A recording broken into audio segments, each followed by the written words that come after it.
জীবনে সবচেয়ে গুরুত্বপূর্ণ হলো আপনার জীবনের স্বপ্ন।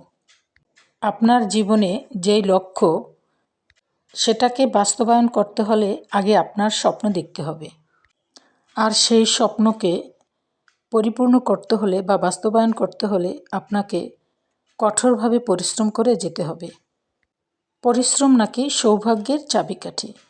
তাই সেই চাবিকাঠি পেতে হলে পরিশ্রম করতে হবে স্বপ্নের মাধ্যমে। আপনি বসে বসে যদি স্বপ্ন দেখেন, কখনোই আপনার সেই স্বপ্ন কি পূরণ হবে?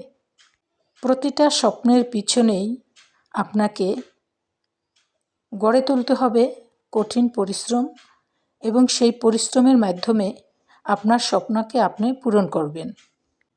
জীবনে আর যাই করুন না কেন, স্বপ্ন দেখতে ভুলবেন না, কারণ স্বপ্নই আপনাকে একটা সময় আপনার জীবনের লক্ষ্যে পৌঁছে দিবে।